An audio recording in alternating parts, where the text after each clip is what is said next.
Welcome to the Bettis Musgrove Show, the podcast where personal injury legal expertise meets real-world advice to empower and protect you.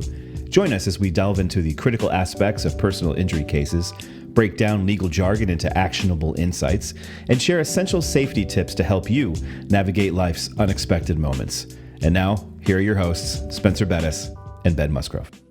Welcome to episode number 16 of the Bettis Musgrove Show. As always, I'm Ben Musgrove. My partner, Spencer Bettis, is away on military training again, so I'm here manning the show by myself. We own and operate a boutique law firm here in Cumming, Georgia that specializes in personal injury. We started this podcast a few months ago just to give the public a general idea of what it is we do for a living, and then to talk about different businesses and organizations and nonprofits in the community to kind of help share that message and get the reach out there. And today, I am thrilled to be joined by a good buddy of mine named Ryan Bush. Ryan you actually live in Dunwoody. Yep. He's a husband to the beautiful Katie Bush, the father of two awesome little boys. He's an average golfer, a very good alpine skier. What else can I say about you? And the founder of Fore Hadley. I think average golfer is gracious. Okay. Yeah. Enjoy it. Get out a little bit. Yeah. No. And enjoy the vacations we get to share through our wives and their company. So it's an expert vacationer as well. So will you be in Hawaii in March? It looks maybe. I don't know. It looks questionable right now. I get daily updates from Kate, so we'll see. Right now, it's looking okay. I would tell my wife to tell her to work a little harder. Step her game up a little bit. Yeah. That's the thing. We need friends on the trip. Otherwise, you're around a bunch of people you don't know. It's like, I'll be in Maui for a weekend. You know this works there. Yeah, absolutely. It's been a while now. So, well, tell us about you, where you came from, how you and I got to know each other, whatever you want to talk about. Yeah, no. And thanks for having me. Absolutely. By all means, this is awesome. I'm excited to be here and obviously telling our story and getting it out to your community. I can't thank you all enough. So, you bet. Son of folks from Georgia. My mom's from Chamblee. My dad's from Cordele. So got Georgia roots. Was born in South Carolina, but was raised out in Denver, Colorado. So was out there from 1 year old through college. Enjoyed Denver, lived in Littleton. Yeah, grew up skiing, golfing. Yep. Played lacrosse through high school and into college. Went out to school in Virginia at a school called Virginia Wesleyan, which is a small little Baroque school on the beach. So hung out and lived on the beach for a while, played some college lacrosse, bounced around between a couple of jobs after college, went back to Denver for a few years, did the whole finance thing, didn't like it. Had an opportunity to come back to Atlanta in 2007, been in healthcare, had a job opportunity with a company called McKesson, which I'm sure folks know. Yep. And company. Yeah, decent sized company. Yeah, they're involved in a few things in healthcare. And had been basically back in Atlanta ever since. So yeah, I worked at McKesson for several years, a couple companies up in Boston called Imprivata, and then have now been with a revenue cycle company for 10 years now. So when I'm not doing the Fore Hadley stuff, we do offshore operations for a big network out in Manila. So help small, medium-sized rural hospitals with billing, coding, all those things. But then, I was here in 2015 when Fore Hadley, kind of came to be. Wasn't really the plan, but it's kind of where we were living in Brookhaven, and had met Kate, my wife, back in 2009. Got married in 2012, and so married in 2012 as well, I think. Yeah, November 2012, October of 2012. Edit. Yeah. So we had got married in 2012. Kate's from South Georgia, she's from Camden County, St. Mary's, Georgia, so on the coast. So we got Georgia covered up now. So we've been back here I've been back here for it's been 17 years now, which is kind of crazy. Kate's went to UGA. She's been back in Atlanta ever since college too. So met old school at a bar, Buckhead Bar, like they used to do apparently. But has she brought you into the UGA fan base? Are you a Georgia fan then? Yeah, I gotta be a Georgia fan. Yeah, I grew up with it. My mom was always a Georgia fan. My dad was an Auburn guy, so kind of split my time between. I dabbled in the Buffs for a while. Now it's back trendy again, so maybe I can tap the Buffs a little bit. But I always had Georgia stuff at the house in Colorado, and then marrying a UGA girl. Yeah, it's a convenient time to be a Georgia fan right now too. It's not bad. I'll take it right now. Long time coming, but we got to enjoy this period. We got So you guys got married in 2012. Yep. All right, and then tell us kind of where things went from there. Yeah, did a couple of years of just being married and still young and not having kids. So traveled a bunch, did our honeymoon in Brazil, did South Africa, and just traveled kind of the world for a couple of years. Always wanted to have kids. You know, that was kind of the plan, but we did it right. We got married a little bit later and took a few years, you know, before kids show up and, you know, life changes and you can't do vacations anymore. So yeah. Now that I'm 40 and have a 1-year-old, I'm like, maybe that was a mistake. Maybe I should have got started earlier. It was pretty aggressive, man. We kind of looked at it, I said congrats, but it was like, yeah, congrats. You got four now, man. What are you doing? Like you know, you keep going back to the ATM machine at the casino one more time. Eventually you're gonna run out of money. Like I don't know if it's I don't know if this podcast thing is what supports that 1-year-old's college, but I wish you the best of luck with that. Hit one more time, see what happens. Roll them dice. Oh. No, yeah. So you know, the family thing was something always we wanted to start with, and in 2015, you know, kind of like you're not planning it, and that's always how it happens. You know, we got pregnant with was our firstborn Hadley. She was always gonna be a Hadley. And I guess we would have found out probably in the spring of 2015. Yep. You know, wasn't trying, showed up and like, all right, let's go. This is how we do it. And had no thoughts or concerns about, you know, I get most guys, I kind of like, hey, we're pregnant. Okay. We go to some doctor's appointments and then 40 weeks from now, a baby's here. And so that was kind of the plan. You know, everything was going well. We went to our 20-week, you know, the anatomy ultrasound, which again to me was all right. We just go to another appointment and things look good, and we move on. We high five, and we'll see you in, you know, 4 months. And wasn't how it went. You know, we went to Northside in our OB and did the 20-week scan, and you know they're going through with an ultrasound showing you heart, you know, lungs, head. You know, you're excited, you're high fiving, and we're excited. And the ultrasound tech kind of started looking around a little bit longer than I thought was probably normal, and Kate's kind of starting to look at me like, what was she looking at here? And she kind of kept going back and forth to, you know, the chest of Hadley, and you know, that it started to go from like this is fun to what say something. Right. Kind of we were talking about like Getting a little nervous here. yeah, it's like break the ice here. Tell us what you're looking at here, and you know. That's a difficult job for them, I'm sure. And then some of them have great candor, some of them didn't, but we kind of sat there in silence, and she just got up and said, I'm seeing something weird here. I want to go get the doctor, and we'll come talk to you a little bit. And she just left the room, and we're kind of like, and Kate's mom's a midwife too, so she's been around babies. She knows how this goes, and she had done all the research, and she's like, that doesn't feel good. What are we going to hear? Right. I was pretty much every parents or expecting parents' worst nightmare. You're sitting in that room with no answers. Right. Yeah. I mean, it was like 10 o'clock on a Tuesday. So you're like, I'm going to go back to work after this. And that kind of derailed the whole day. And yeah, we met a whole bunch of doctors that never wanted to meet again and never knew I would be, you know, meeting with. And we met a maternal fetal medicine specialist there in Northside, and they brought us in and kind of explained what became a very well known term in our life, which is congenital diaphragmatic hernia, or for short, CDH. So, you know, they explained kind of what CDH is, and for those who don't know, essentially at 12 weeks in utero, your diaphragm forms. It keeps lungs and heart up and keeps everything else down. Right, all your organs, guts, everything stays down. And in CDH kids, a hole is in the diaphragm, and sometimes it's a dime-sized hole, and sometimes kids are missing, you know, half their diaphragm. That's really bad. And her case was good, and they kind of rated on a scale of A to D, and A being a small hole, and she had a very small hole. And they kind of said, all right, well, this is what it is. It's a good case of this, and survival rates for what she has are good. Like she'll be born, we'll stitch her up, she'll have repair surgery, but we see this as a unfortunate diagnosis. But if on the scale of things for CDH, it's on the good side. Right. So, you know, we kind of got back after that, and you're freaked out, obviously, because the first thing anyone does is they get online and start looking at, well, what the hell is CDH? I literally never heard of this in my life. Yep. I'm like, okay, so what do you do? And it's pretty negative. I mean, all the stuff online it's a serious affliction, and a lot of the stuff you read is not good. Yep. Even with her saying, okay, it's going to be a good diagnosis, and she'll go on to live what we think is a very normal life after her repair.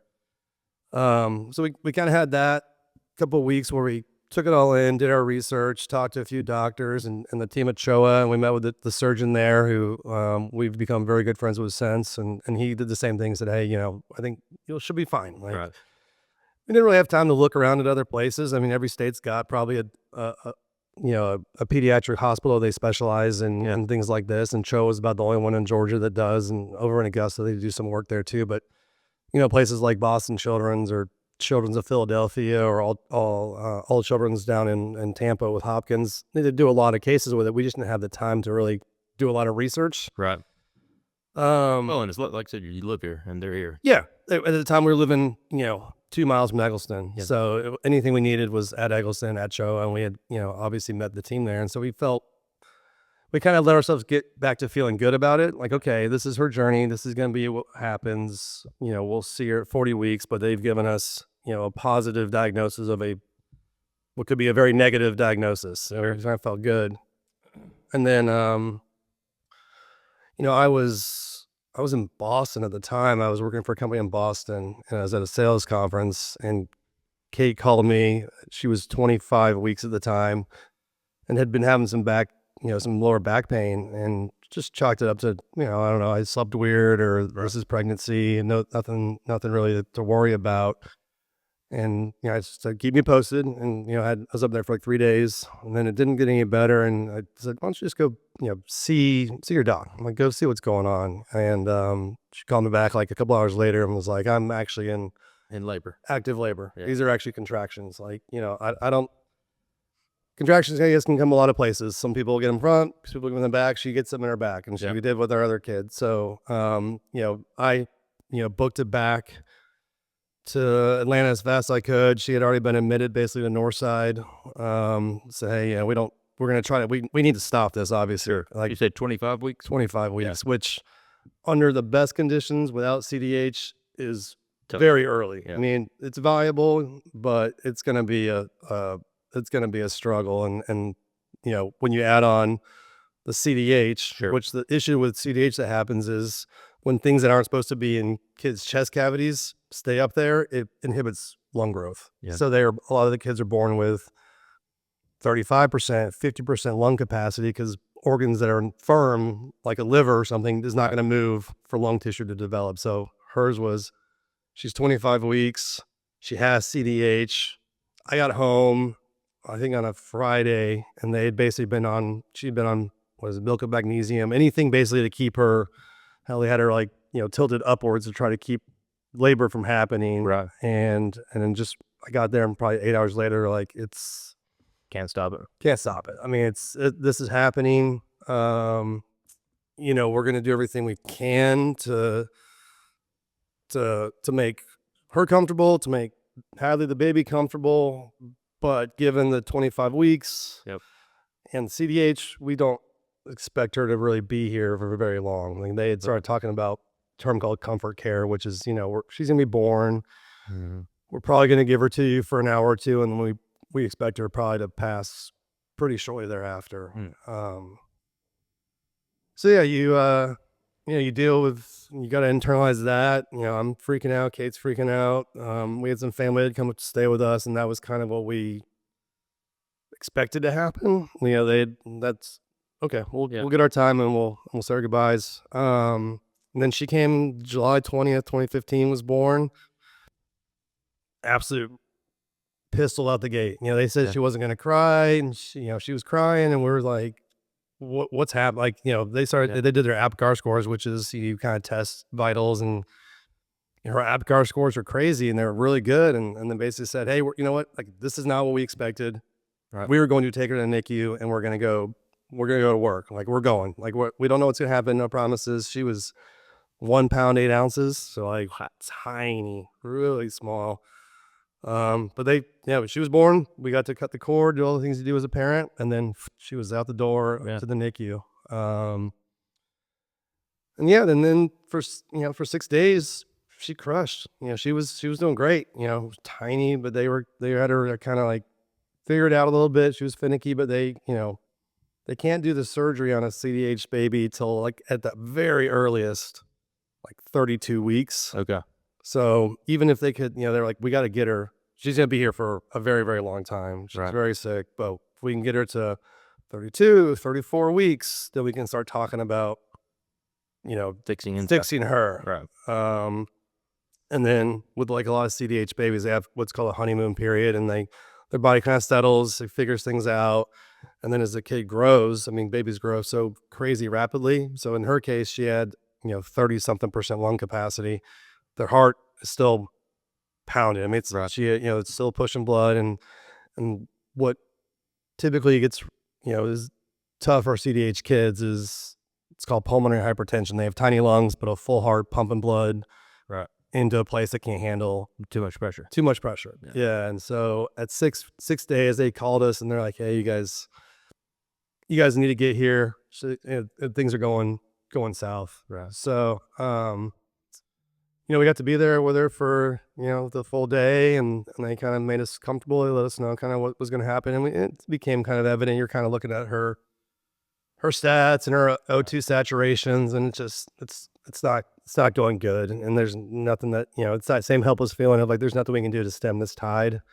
So she passed away on, July 26th, at 3:21 a.m. She kind of gave herself a countdown. It's 3, 2, 1, and she was gone. So we said our goodbyes, and yeah, that was first girl. So she was gonna be Hadley. We didn't have the middle name figured out, but she became then Hadley Kate, and kind of named her after Katie, my wife, and her mom. So yeah, that was kind of the first foray into child stuff. So I know we jumped right in there past skiing and golf, right into traumatic childbirth. That's okay. But that's become kind of the tent pole in our marriage and life. Yeah. Then and still is now. So And I probably heard you tell that story 5-6 times, and every time it just grips me. I mean, it's awful. You guys clearly made the best of it, but I mean, just a terrible. I can't imagine going through that. well, yeah. I mean, it's one of those. It still is. It's still the worst period of our life. Sure. Gives you perspective. Obviously, I think when we first met, it was at like it was an LT thing at Christmas party or something like that. And I'm hopefully not sharing any of your secrets, but like, it's, you guys were going through your own stuff at the time with kids. And I remember talking to you, I'd met a million of Kate's coworkers and a million of Kate's coworkers' husbands. And half the time you're like, yeah, cool. I'm sure. Good to meet you. And then you go get a drink and you forget that person's name. Exactly. But I remember Talking to you guys in Hawaii. Yeah, exactly. So on those trips too, yeah, okay, you're so and so's husband, great. We'll be friends here, but going home, I'll see you next year at this thing if they made it. But you guys were a different story, and just the conversations that we had, out the gate, and what you guys were going through. Obviously, a pretty immediate connection. So Yeah. it's the world's crappiest. Became the world's crappiest fraternity to be in, if you're losing a child, especially one that young. And we've gone back and forth. I can't say if there's, it was almost like, was it worse not to get to know her and lose her? Yeah. Or have had so much time, I can't imagine, now having kids that are 6, or, people that lose kids when they're 15 and had so many memories built up. I almost have to think that's got to be harder, because we just never had, unfair to her, she never had the chance to make those memories and to live that life. Yeah. So is it one easier than the other? It's impossible to answer. And it's terrible game to play. Equally terrible. So That's awful. Yeah. Oh man. Well, tell me how let's talk about how you turned it around and made Fore Hadley and put something behind her name. Yeah. I mean, you kind of sit in that grief and that numbness for a while, and it certainly happened with us. We took a couple of weeks and went just sat at a friend's beach house and just, what the hell just happened? Right. What just, you're just helpless. And, but both Kate and I are pretty optimistic by nature, and I think it kind of came out of just like frustration and boredom too, because I didn't want to go back to work. I didn't really, It was hard to go just kind of focus on anything. And the time, there was one organization out there that did like CDH support and awareness, and we had talked to them a little bit. Weren't wild about what and how they approach the space. It was very much like, life is terrible, this stings, and we're sorry. It's just a different way for people to manage grief, and it was not really our path and how we looked at it.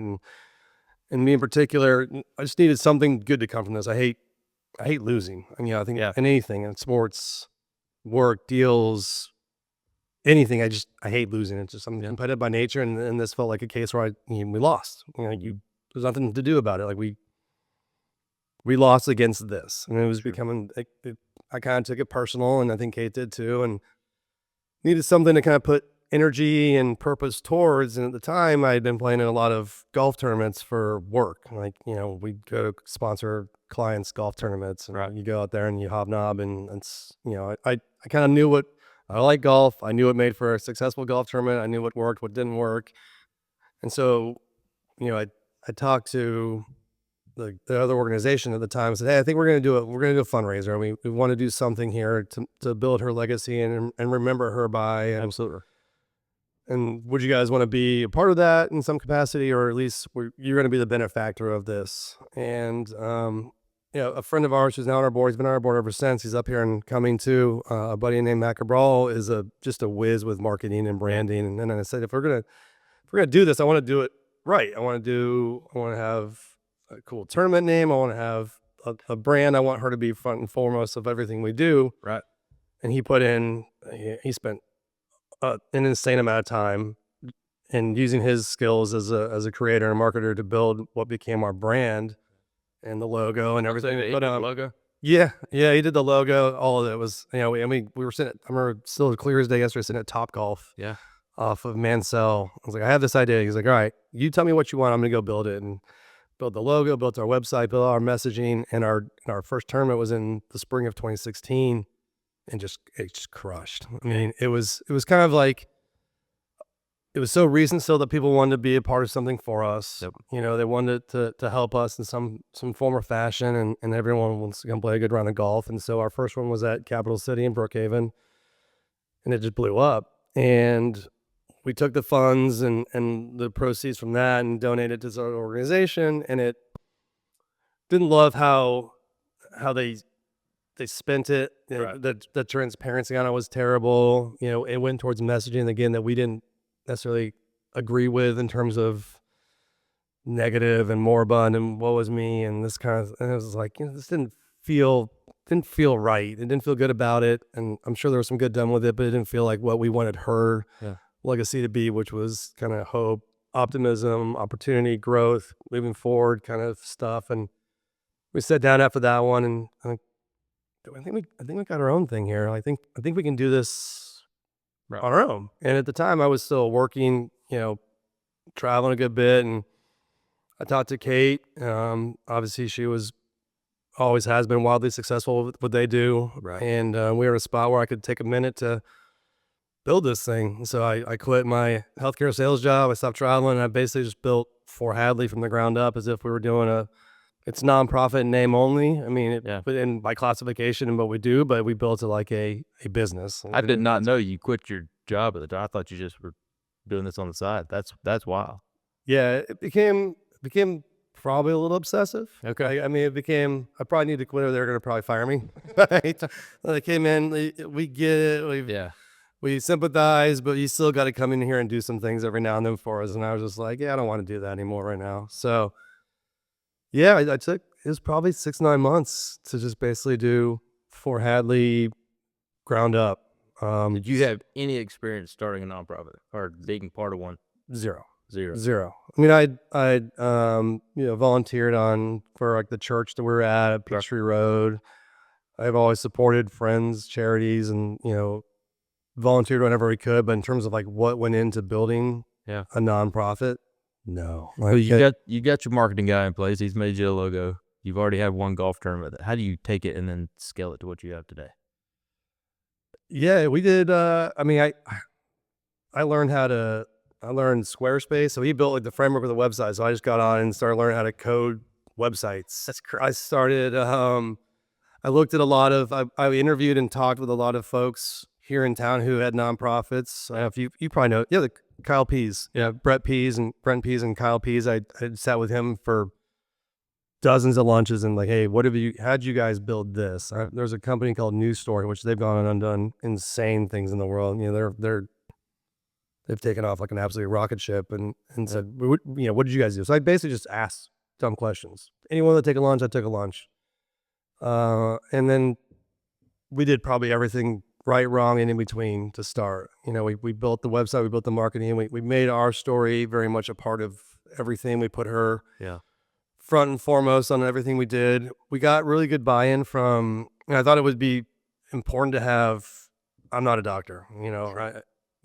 I can't talk, I can tell our story, I can tell 101 of what I understand this thing to be, but I felt it was very necessary to have clinical expertise involved as well. So people that can kind of talk the talk and walk the walk versus like very emotional parents talking about what CDH is, because that leads to all kinds of static out there. You're going to get, it was great, it was awful, I did this, you should do that. And it just becomes kind of there's no way to mediate what's reality in terms of from a clinical perspective. So we obviously had Cho was involved because we became good friends with Dr. Matt Clifton, who's still our medical director today, and he's the chief of ped surgery down at CHOA. But through him, I'd met some doctors at Colorado Children's, where I knew some folks out there, and Children's Hospital of Philadelphia, and Hopkins, and kind of said, hey, this is what we're thinking, and I want a lot of this to be a part of. We can step back and what do we want to do? What do we want to benefit? What do we want proceeds to go to? We kind of boil it down to three streams. Like we still do want to beat CDH. Like there's not really a known cause, of it. They can't point to it. Genetically speaking, there's a genetic marker. They're starting to see some things now through some of the research we funded, but they didn't really know why it happened. And then even the repairs is pretty rudimentary. It's been the same repair process and kind of protocol for 30 years now. So that was the first, is like we want to partner with organizations that can do some research and to find out why this happens, and hopefully it becomes something that they can test for, like they do for cystic fibrosis and spina bifida. Like that should be something that could be seen and evaluated, or know as a parent going in that's a risk factor. We had a really close connection to funding families. We didn't have a long stay because we were only there 6 days, but CDH kids, if they do survive, they're often in the NICU for 3 months, 6 months. We've had some kids that have been in the hospital for a year after they're born. And so the financial strain on parents, not from like a medical cost perspective, because that stretches into millions of dollars in places we can't even touch. But there's a lot of places where there is only one hospital in the state. So you're asking a family to move from, for instance, rural Georgia and live out of an apartment or a Ronald McDonald house in Atlanta for 6 months and commute back and forth, and they have families and kids and jobs they quit. And so it started what we became our Angels in the NICU Fund. So it was basically give financial grants to families now around the country that are going through a CDH journey and sitting in the NICU. And then the third was kind of that next iteration of advocates. How do we find the next group of kids or people who would evangelize Fore Hadley or CDH ad nauseum? And it was basically through scholarships. So we have a scholarship fund we do once a year where CDH survivors or their families can go and apply for a scholarship in the spring, and then they become kind of that next evangelizer of the cause and building awareness. So that was kind of, as we sat down and figured out what do we want this to be, those were the three kind of streams that we went through. And then from then we built, programming around all those, and then all of our messaging started with that. And that's where, it became, the golf tournament was always kind of our tentpole fundraiser, and it still is in some capacity now.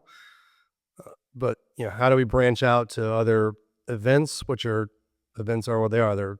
They're great, they're fun, they raise a lot of money, but they're also a lot of work, and the time, and even still now, it's pretty much a one-man operation. So had to find ways to diversify revenue streams and have the money coming in through not just golf tournaments. And that takes building awareness, building marketing, building stories. And at some point, you had to go outside of just our orbit, and people knew us and knew Hadley and knew Atlanta. How do we build this and sustain it outside of that? And that's still what we're kind of, so working through now. I heard you say you're board a couple of times. So you have a board for the nonprofit. Yep. How did you select the people on that board? The first one was just people that knew us and Want to help. wanted to help. Yeah. In some capacity, they were marketing whizzes like Matt, or we had the clinical piece, which was Matt Clifton. Had some sales guys that just have forever gone out and sent emails and know what people respond to and can help just tap their networks. That was version 1.0 was just buddies. It was buddies that wanted to do good and obviously know how businesses work. We've gone through probably now 3 different iterations of our board, and some have always been mainstays. And then others will kind of cycle through that. They come into our world through friends of friends or families we've met. And so, yeah, it's now 8. We have an 8-person executive board. And then we have probably a 20-person advisory board, which is other doctors, other family members, other folks that just, hey, I know I do this really well. What do you think about that? Yeah, come on, let's go. And so, yeah, having that oversight and somebody to bounce, my knucklehead ideas often off of, like, hey, I'm thinking about this. What do you guys think? They're like, that sounds pretty dumb. Let's not do that. Let's not spend that money. Yeah. So let's not, that's been kind of the governor that I've needed to say, because I'm still, even now, 9 years into this thing, 8 years into this thing, I'm still kind of the squirrel. Let's do that. Let's do that. Yes, that sounds awesome. And they're like, all right, hold on. Yep. We're at a point in our maturity now where we need to probably look at what we're doing and making sure it's aligning, obviously, with the mission of the foundation and adhering to what people expect of a nonprofit too. And that's also, when you talk about the DNA of the organization, I think what, outside of Hadley's story, and obviously that is everything of the foundation, the other piece that really always bothered me is some charities we worked with and I know about was just a lack of transparency. Right. And I think that's tough for folks. And that was double the case for us, because these were, at the beginning, these are my friends and Kate's friends and our families and, colleagues and network. We want to be very cognizant of providing them transparency into where the funds were going and what was being done with their generosity. And so that's always been, inherent in everything we do, is be able to account for, you donate X. And, I think right now our number is typically around 82% of every dollar is going towards programmatic funding, which we try to stay pretty proud of, because that starts to slip. People start looking at you like, what are you doing here, guys? Right. So, but right. Well, tell us, so currently 8 years in, 9 years in, what are your big events? How do you generate the most money for the foundations? Yeah, we, it's always, up until this year, and we can, you kind of know what I've been doing lately. It's always been very, golf centric. It started with the tournament. We still do our tournament now in the fall at Dunwoody Country Club. Be our 10th year doing that, and that still remains probably our biggest grosser of funds. We do how many foursomes normally play in the tournament? Usually we have between 25 and 28. So we'll have 100 to 115, 116 folks, and that's kind of full course. It's pretty tapped out. Yeah, that's where you want to cut it before it becomes a 7-hour round and on a Monday and people's days are ruined. And then Dunwoody is like, you're never coming back. Yeah, exactly. Like, guys, come on, guys, it's getting dark outside. Pick it up, man. It's a double. You're not gonna win this tournament. Let's go. Right. We do the tournament. We do. We had for a while some folks that weren't golfers, and that it's been an awesome community for us. It's very philanthropic, but we had some wives and we had kids of folks that wanted to be involved. So we started up what was called Hops and Hope. It's become a biannual event, I'd say now, because it's just golf tournaments that we can kind of I can print and repeat those. I know the formula. We got a tournament, we built it, and that has kind of become formulaic. The party it's a lot of work. It's that puts grays in the beard.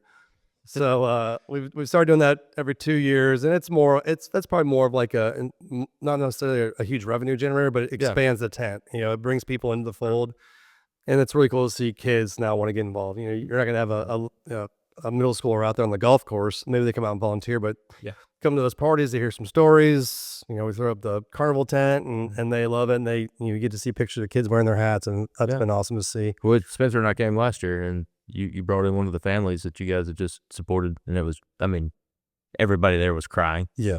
Just the most emotional thing I've ever seen, but also just amazing what you guys were able to do for them. So it's the family stories and ours is always going to be our story, and you always think was the worst.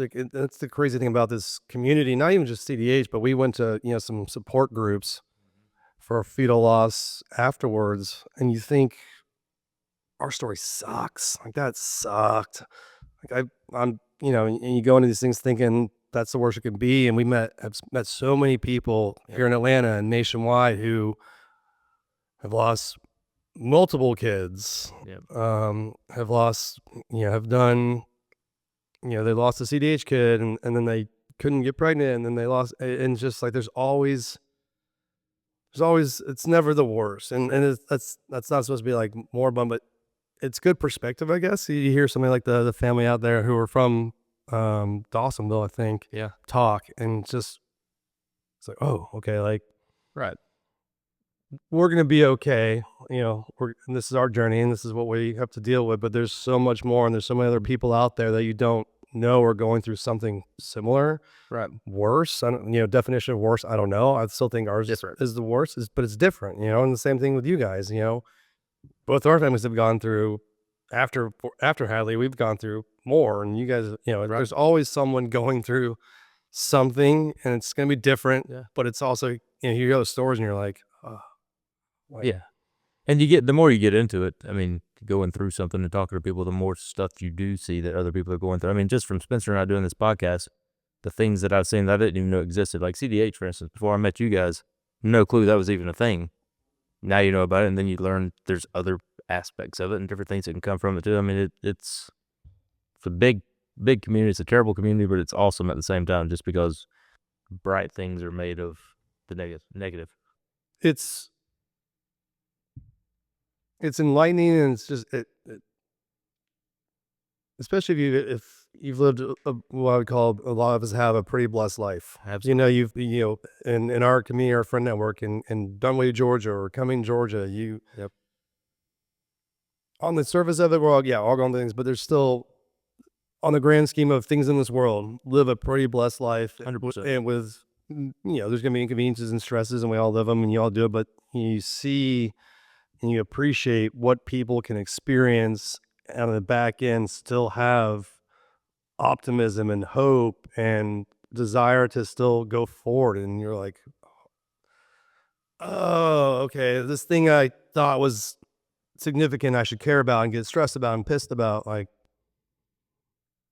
breathe, it's not that bad. There's others out there that are going through better, worse, way worse, and you hear them talk, and they have their baby up there. May not have the financial support or the family support, or their bosses may not give them the time off to go deal with it. I mean, everybody's got something different. 100%. We probably fund 10 grants a month in that Angels in the NICU, and part of the process for that is they have to.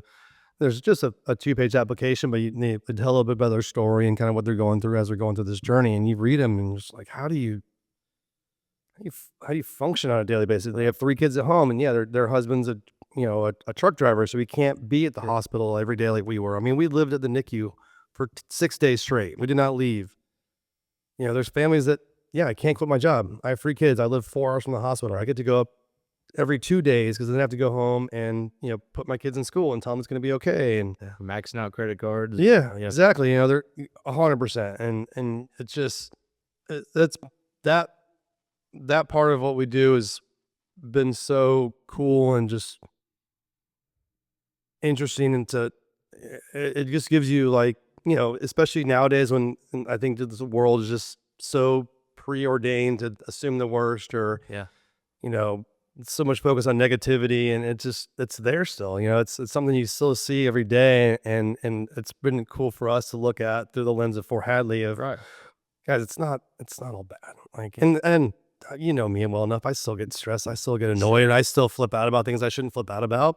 I have 2 6-year-old kids. Like, of course, daily I'm like, what are you idiots doing? But it's been a good kind of North Star for, on the macro, just this is still good. They're still good out there. Yeah. So talk about the NICU part. When they fill out the application, you guys give them a package when they get to the hospital, right? Yeah. So they get a little care package from us. We have my mother-in-law and then a couple of grandmas in our network, hand-stitched hats. Yeah. So they hand-stitch baby hats, they put a little tag on there.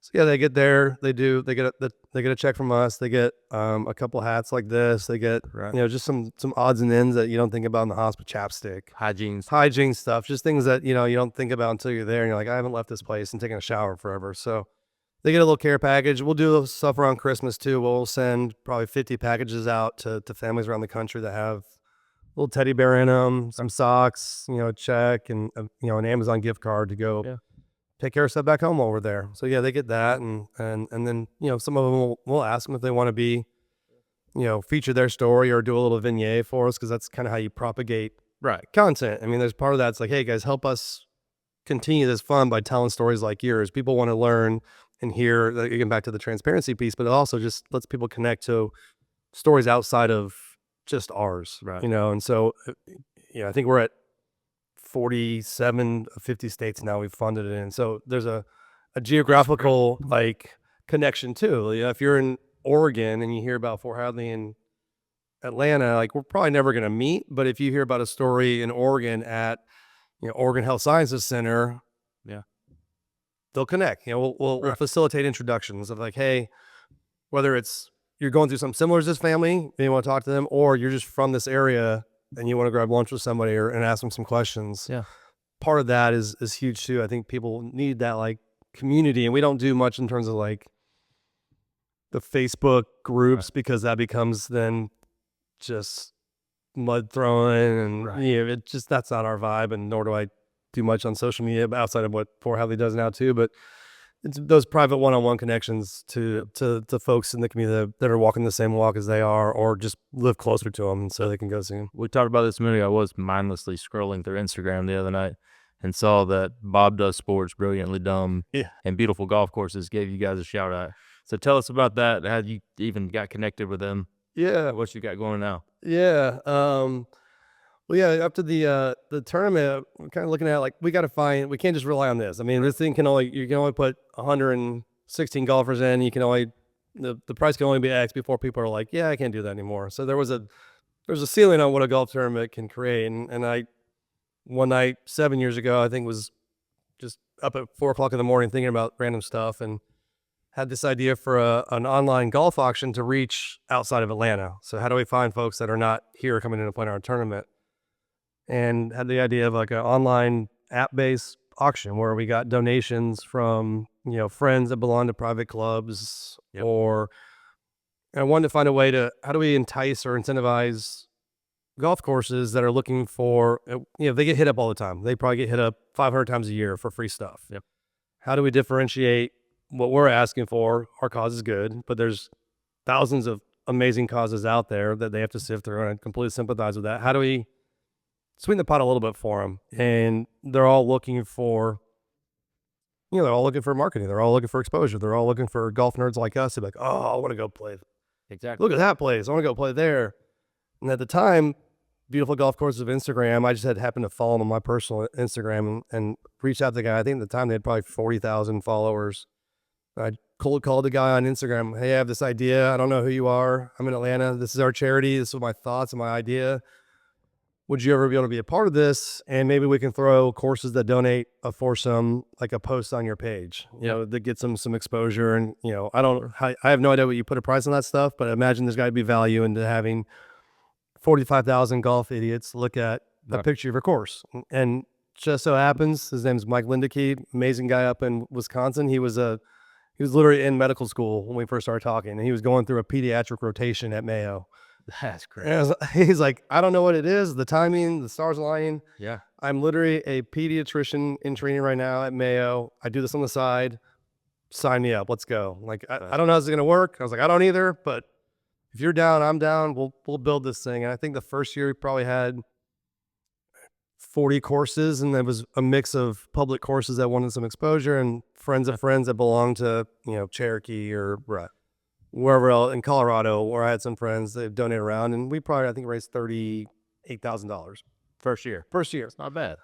Yeah, golfers are degenerates. Chance to play what? Yeah, done. Yeah, anything. I would want to play that course for 20 years. I'll do it. Nice thing was too with that, the overhead was nothing. You pay for the app, and Mike, he does this as a side hustle. He's like, I'm not going to charge you anything, and I'm not going to charge them. So the margin on it was insane. Now, like 7 years later, we're doing our 8th one coming up on the 26th. We do it over Thanksgiving. So you mix golf degenerates, family on Thanksgiving, booze, Right. and boredom. You got guys sitting around their house for 5 days with their kids and their in-laws. Like they get on their phone and like, oh, start scrolling. Hey, you know, like I'm gonna buy this round. I play golf right now, actually. Yeah, I can get out of this place. I'm gonna go sit on the patio and have bourbon and bid on stuff. Do this all day. So yeah, Mike, and this is our 8th year. The last 2 years, we've cleared 100 grand on it. So we have, I think this year we're up to 110. We're still taking rounds. We'll probably get 125 rounds. We pick it off, and he's built his brand now from like 50,000 people. I think he's got 225,000 followers. Yep. And still doing it as a side hustle. He works 7 days a week doing, work at Mayo, and then at night he comes back and builds this thing. And That's wild. Pediatrician then has time to do that. so yeah, I don't know. I don't know when he sleeps. I don't know what he does. Guy's the man. But he had reached out. He keeps way more in touch with social media trends and personalities out there. And he's like, hey, I think we have this guy Bob does sports. I follow him. He follows me. He does a bunch of stuff like this. I'm gonna ask him. So I reached out. I'm kind of amateur with the whole trend center thing, and he's like, he's gonna do it. And it's gonna be huge. I was like, awesome. Like, what does this mean? He's like, I'll show you what it means. And It means millions of millions of views on this thing. And so yeah, he gave out like a 1 minute, what was it, 1 minute, like shout out to us and send everyone to our site. And I mean, told people what you were doing, what it was for. yeah, it's awesome. We never posted. So yeah, finding ways to like get it out there in the auction. That actually now has become our biggest fundraiser. Yeah. Every year, especially from like a net, golf tournaments have cost. But Right. it still is all donation led by individuals or organizations. Pay for the app, which is minimal in terms of cost, and then everything else is profit. And it's become huge. I mean, it's crazy to see. Behind the scene. We start on the 26th this year. It goes Tuesday to the Monday after Thanksgiving. And so the first like 24 hours, people just go crazy on it. They get out and they're like, oh, like, and bids are flying. It goes nuts and it gets, jacked up and the rounds are flying off. It's like a little bit of a lull over Thanksgiving. And then like Saturday, you can start to see boredom starting to kick back in. 9 o'clock at night, bids start coming back. People are boozed up. Right. And then I'm behind the scenes watching this thing. I have like the admin dashboard, and you just see people just like, yeah. Like there's a guy, I guess 2 years ago, he had, we were up front. Hey, this is this is an auction. So if you win this thing, like you won this thing, and make sure everyone knows there's the horror stories of like solid auction where you win, like, oh, I won. Oh, I don't know what that means. I have to buy it now. Yeah, exactly. And there's a guy who was like an hour or two left in the auction, had 6 items, and his price tag was $32,000. And I was like, I almost want to reach out to him just to make sure, like, hey, you understand, if you win all these things, You owe us $32,000. And thankfully, he had a name that wasn't like John Smith. It was something that was, you could Google it pretty fast, and it, I can't, but it was, you could find him online and figure out who he was pretty quick. And he was like the CEO of the biggest home builder, I want to say, in Oklahoma. And he ended up winning 5 of those 6, and his tab was like, 31 grand. Right. First guy to pay his bill was this guy. And it's like, all right.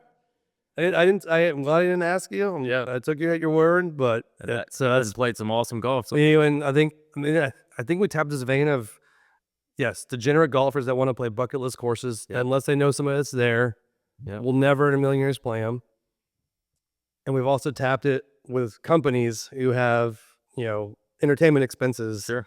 And so it taps, hey, I can take a client out to this incredible round that I would never get to play, and it counts as a charitable donation in my marketing budget. And it's just those confluences have come together, and that's now, this will be 8 years. I went through the list the other night. I mean, you've got some impressive golf courses on the it's crazy. Yeah. I imagine after Bob did his thing, you probably got some more. So yeah, I gotta go back and sift through. I try to give myself a break on the weekends, but log in Monday morning, I'm like, oh, well, okay, hold on, let me get back to it. And now you have a regular job as well. So Yeah, now I got to go back to work. So yeah, Exactly. yeah, that keeps things afloat. This whole charity thing is not what pays kids' bills. So So are you comfortable talking about numbers, what you guys did from first year versus now? yeah, by all means. How has it grown? I think from a revenue perspective, I think year one we probably did 85,000 Okay. in which gross is not revenue. nothing. That's And that's year one, I'll take that all day long. Absolutely. But it was very centric around the golf tournament, and that's essentially what our fundraising was. Yeah. This year, I think we just did our taxes. I think we'll gross 325 or 350 grand.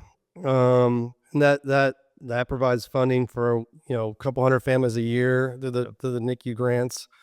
We do 5 or 6 scholarships every year at $33,000 a piece.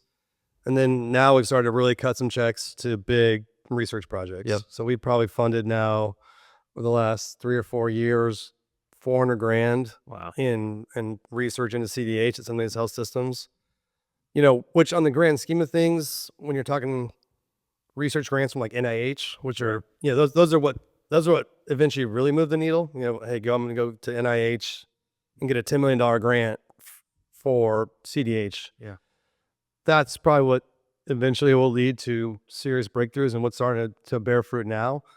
They all have to have like a Kickstarter founding or fund to get that to get to a level where they can submit to NIH. And that's what a lot of our grants do. It's 50 grand to go proof of concept. Yeah. You go do the research, have your concept, go build it out, and then that's when you take the results and go apply to. And do those people come to you, or do you guys go find somebody to give the money to for research? It's a little bit of both. I mean, our name's out there enough now where somebody will come to us with an idea of like, hey, I think this. What are your thoughts? And we have Matt at Cho will evaluate it, and we have some folks that'll look at it and say, it's a good use of money. Worth looking at. Yeah, it's got legs and it's got some upside and it's worth it. And we haven't turned down a lot.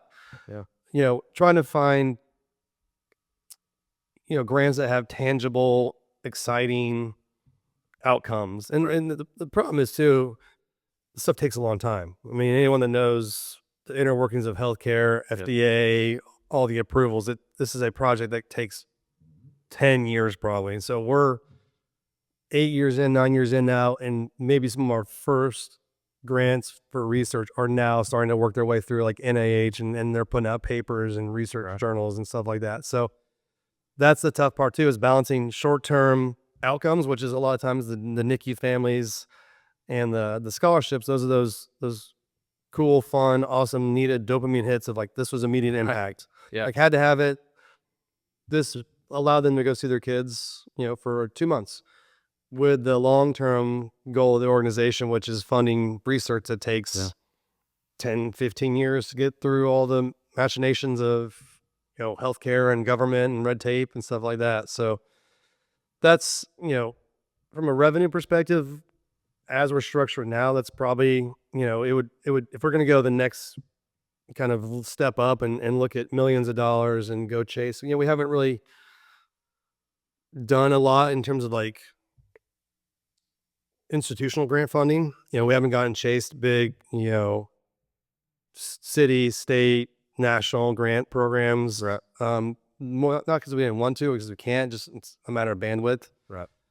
And we're probably at an inflection point with the organization of, hey, are we good with us being, $350,000 or $500,000 and still have a lot of impact with that? If so, then I'm the guy and I do this, and we have our events, we have our network, we have this, and we could probably do that. If we want to go to that next level, and then we probably need to either I need to do it full time again, or we need to bring someone in here that could probably do it full time and go chase those big institutional grants. That's would be the next strata of growth if we choose to go that way. And that's kind of what's being, it's typically the conversation in our board meetings is still, even 9 years in, what do we want this to be? Right. And which I think is healthy. I mean, you want to constantly be trying to grow and figuring out which way to go. Yeah. I know even in the firm here, we talk about it weekly. Yeah. Like, what's the next move? What do we want to do? Yeah. And what do you have capacity to do? Yeah. I mean, you got 4 kids. I got 2 kids now. Like there's only, time becomes the most valuable asset. And without diluting who you are and what built your firm, our brand. Like, you want to stay true to the roots that you are. But also, there's a big wide world of folks out there, and there's a lot of folks that are philanthropic and want to fund things like this, and doing that on a trajectory that doesn't cannibalize what we've already built is, that's back to your question of, have you ever built a nonprofit? I'm still not built. Like, still now 9 years in, I'm like, what do you guys want to do? Yeah. What do you think, guys? I don't know. What, talking to our board or talking to other folks that have built something, company, nonprofit or for profit. Where are we at in our growth? What do we want to do? And it's always still evolving. So if you're talking to somebody and they're like, hey, I've got this idea, I want to start this nonprofit, give them some advice. Where should they start? You've laid the groundwork. Like, where should they go with it? It's a good question. I mean, I think, spend some time distilling your mission and vision. Yeah. I think there's so many good causes out there. Right. And there's always going to be something that's very hyper local or hyper personal to a community. Mm-hmm. And yours is always going to be hyper personal to you. Right. And that's why you're doing it. But to then assume that people are just going to, and it's nothing nefarious, it's just reality of life. And there's only so much time, there's only so much money, there's only so much in terms of causes. Don't take it personal if, people encourage you and sympathize and want to support, but there's just, people sometimes can't. And so, like, I think we did a good job making the story personal, obviously, and that's what got us going. Yeah. But then you got to keep looking outside. And it depends. And if you want this to be a charity that makes, it's our story, it's our friends and our family, and it's our neighborhood, that's a absolute humble cause. All right. No, nothing wrong with that at all. That I respect that immensely. If you then have goals and aspirations and make it bigger, that's where you got to, I think, really be crystal clear in not only what the foundation or charity does, supports. I could not advocate strongly enough for the value of transparency right now. Yeah. I think there was a time, the last 10, 20, 30 years where charities got the benefit of the doubt. Right. They're always going to be doing good. Yep. And that's why people start them. Whether it's because they get too big and the bureaucracy becomes too much and they get too heavy on things that aren't supporting the mission. You see it all the time with monster charities that get hung up because they're paying executives too much or they're taking private jets. Like, you learned that, 2 cents out of every dollar. Yeah, exactly. Yeah. You start to see that this is no longer, your trusts are still doing good work, but they're also now supporting 300 people on a staff. Right. And the overhead doesn't make sense anymore. So whether it's a massive multi-$100 million charity or if it's your little personal $50,000, $500,000 charity, the importance, I think, of transparency on people's time, money, whatever it may be in terms of how they contribute is huge. I think that's why, I mean, to this day, we still send out every 6 months, we call them transparency reports. It says, hey, whether you give us $5 or $5,000, here's 4 stories that your money went to. And we get more replies on those than we do probably anything we put out. Sure, that helps kind of stave off the donor fatigue. Yeah. You get the same people, giving money every year, and they're like, okay, but what are you doing with it? Yeah. You saw them that, and they're like, I'm in. 100%. I mean, it's another tickler to say, okay, I donated last February. Right. But that's what gives people, again, we support a bunch of charities that aren't ours. But that's what you look for. That's what I still look for. Subconsciously, I think everybody wants to feel like they're important. Yeah. So if you let them know that their money's actually doing something and they feel like they're part of it, then they're... Yeah. I would think those two things, distilling your brand and getting your messaging and mission crystal clear. Yep. And then from day one, be transparent. Again, good, bad, or indifferent. We did tons of dumb stuff. Yeah. It wasn't anything intentional, but you keep people posted on what you're doing, what you're working on, and they appreciate that more than they appreciate most else. So I think it's fascinating. I look forward to watching you guys grow over the next however many years you keep doing this, hopefully forever, and finding a cure. I mean, it's impressive. Yeah, it's I mean, it started off as more almost like therapy for me and for Kate, and it's been cool to watch it take on the life it has. That it's and the impact it's starting to have. You know, again, the quick ones of families are amazing, but especially now seeing some of that research downstream, like they're starting to see, you know, some genetic connections. I mean, you know, we had 2 kids that had CDH. Right. Like, so we didn't, you know, talk about that, but we had, after Hadley, we had another kid who they didn't give us, they're like, that's not, I wouldn't worry about that. There's a million things to worry about there. Right. CDH is not going to be one of the things you guys should worry about. Sure enough, Beckett, our first son, has CDH. Like, the odds of that, if there's not something genetic, is like 1 in, I came in 6 million. And like, I've probably got some things to pay for in life. I probably got some debts to settle. Right. And I've notoriously relatively unlucky, I'd say, but 1 in 6 million, like, that seems a little egregious. Yeah. So to see, like, you know, we're an interesting use case in the genetic piece of it, because there's not that many people we know or run into that have had 2 kids with it. You know, the odds of it for 1 kid is about 1 in 2,500 is kind of the live birth rate. To hit that twice, yeah, I don't know. Like, there's got to be something there, guys. That's crazy. I forgot. Yeah, that he had it. He's doing okay with it though, right? Yeah, he had about 8. Well, where Hadley's was probably the worst kind of instance of it. Right. Beckett's was probably the best case. I mean, he you know, his got caught at a weird time, and he had surgery, and he was out of the NICU in 5 days. But still had to deal with it. So, but yeah, that you know, I think seeing some of that progress, however incremental it is that's what's been cool, and probably will keep us doing this for as long as we can and need to. So, I mean, hopefully our kids want to do it, and, you know, a bunch of these other kids have seen it, wear the hats around. So I would love at some point to package up and pass the torch if I can. I've tried before to be like, hey, you've run this, and I immediately take it back. Like, never mind, you're screwing this up. I'll take it back. No, I mean, it's become your thing. I mean, it's cool, and it's awesome what you've done for Hadley. I mean, no pun intended there. It's just to give her name a purpose and do something with an absolute tragedy. I mean, congrats. It's cool. I appreciate it, man. I appreciate it. That's awesome. I want to play rapid questions with you. Do something a little more lighthearted. Absolutely. Before we do that, tell people where they can find you, find Fore Hadley, get involved, that type of thing. Yeah, so website and Instagram are probably our 2 best. So Fore Hadley, FOREHADLEY.com. We do all of our updates there for our funding, our families, events coming up. You know, we have our golf tournament. It's going to be usually every September, last week of September. And then if there's any golfers out there that are looking for something to do while they're frustrated, bored, annoyed with their family, you can get online and buy some golf on our auction. The app is Handbid, HANDBID, and then you search Fore Hadley, and we'll have probably 125 rounds up there. And buy yourself something nice, you know, for all the golf. Absolutely. So yeah, and then we're in Dunwoody, so by all means, What your favorite course is currently listed on the auction site? Sage Valley's on there right now. Okay. So Sage Valley's on there. There's a guy just donated around at Silverleaf, which is out in Scottsdale. We're John Rahm's a member. So, and we typically have probably 10 or 15 courses that are like in the worldwide top 100. So like those are the ones that, like, some of the cool sand plays will go for good money. The ones that, you know, are bucket listers for some guys that want to go play the top 100 courses. Right. Those are the ones that just, you're like, all right, it's a lot of money for golf, but hey, gotcha. Enjoy your foursome. Yeah, exactly. I hope you play well. Yeah. Can we have time for rapid questions? Okay, cool.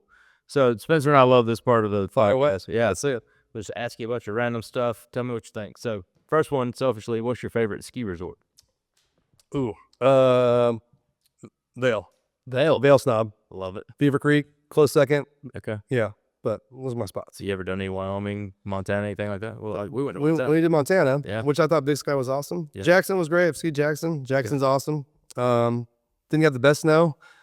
Jackson's got good terrain though. Jackson's got some stuff that'll make the hair in the back of your neck stand up. We're going back there in March. Are you really? Oh man, that's awesome. We're doing Bill is. I mean, I lived in Bill, so obviously I'm biased. But yeah, it's just I got nostalgia to it. Sneaky one that I grew up skiing all the time, Copper Mountain. I grew up on Copper Mountain, doing every week with my knucklehead middle school friends. That's awesome. Take out the bus up there, go ski Copper. All right, what's your favorite golf course? That I played? Yeah. Then we'll do haven't played after that. I thought Sand Valley out in Wisconsin was awesome. Okay. It's like the Bandon of the Midwest. Same group that does Bannon. Same. It's a cool vibe. Good hang. Good So- courses. What's your bucket list you haven't played? Favorite course? I still haven't played any of the Pebble courses. I thought you played Pebble. Okay. I played Spyglass. I'm sorry, I played Spyglass. I haven't played Pebble. Okay. I did get invited on a Bandon trip next summer. Okay. So I'm going to go check the Bandon box in July next summer for 5 days. So that'll probably, I played in, we did Scotland this past year for a quick trip. So I played my first actual Scottish links round. Okay. Incredibly hard golf. Yeah. It was, different game. That's a dude. That was pretty cool though. 5 or 6 good buddies and just go play golf for a week. That'd be great. This one, Fore Hadley connection. The only reason I got invited to this Bandon trip was my brother's best friend's brother-in-law is a super philanthropic financial advisor in Baltimore, and they have 80 guys going, and they had 78 guys, and they're like, if you can say yes in the next 24 hours, like, yes, I'm done, till good. But it was all because he'd done the research on Fore Hadley. They wanted some, some philanthropic stuff. So, That's cool. did the Bandon trip this summer. Who's your favorite golfer? Ooh. Ever? Ever? Alive, dead, active, retired? Man, you can't compete with just watching Tiger as best. Like, it was something that was just bizarre. It was bizarre. My wife is you look hard. back at the stats and you're like, Yeah. all the personal stuff aside, Yeah. like, do you see the stats of what he was doing is insane. The last time he won the Masters, I literally cried, and my wife made fun of me. But Yeah. You take the wives have a different, I think, perspective of Tiger than a lot of us do, just on sheer golf.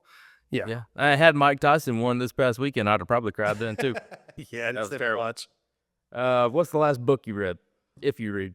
I read a lot. Okay. I just finished a book 2 nights ago. I read Killing the Mob Okay. by the O'Reillys. Yeah. That whole thing wasn't his best. All right. He has some great ones. Before that one, I read How the West Was Won. Okay. American Indians. Westward Expansion. Love cowboy stuff. Okay. So a lot of historical. I like historical fiction. I like historical just World War II stuff. Yeah. Good segue in this. You get to have dinner with any historical figure ever. Who is it and why? Oh man, any historical figure? Why?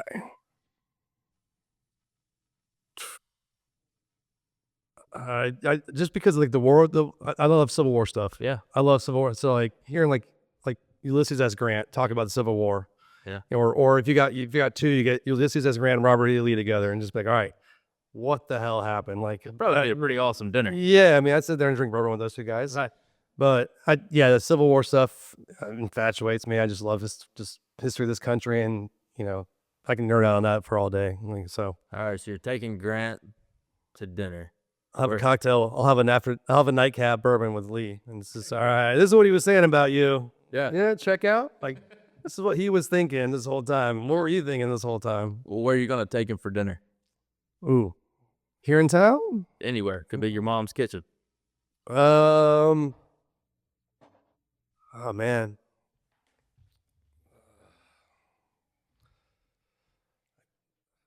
I'm going to Little Alley soon, man. I'm going in like 2 weeks.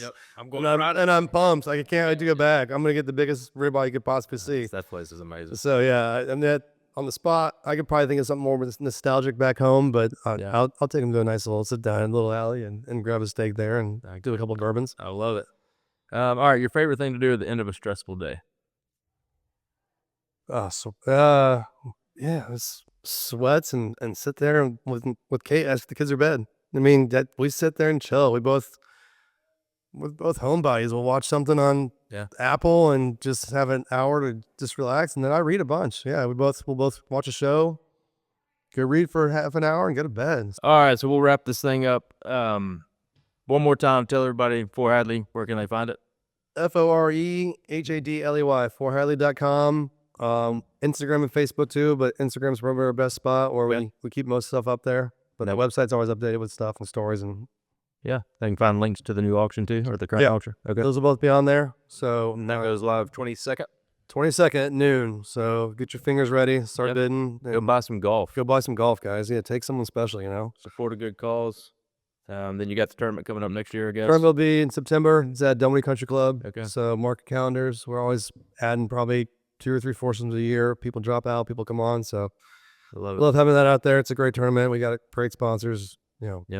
We had good weather this year. It's hasn't always been the case, but this one was great. So yeah, and again, thank y'all. Congrats on this. This is awesome, guys. Thank you. Thanks for coming in. I've been looking forward to this for a while. So Yeah, anyone has questions, we're open book too. Especially you folks that are trying to start charities, have charities that are, I won't say we're doing everything right, but I'm seem to be doing something right. Yeah, I'm a no BS kind of guy, so I'll Yeah. kind of tell you what we've done and what we haven't done. So and Awesome. anything I do to help, I respect folks that are doing the nonprofit thing, because having done it myself, it's tough. So. Absolutely. Well, thanks again. And as always, you can find us bettismusgrove.com, Facebook, Instagram, TikTok, and find the podcast anywhere you get your podcasts. So until next time, stay safe, stay healthy, and God bless.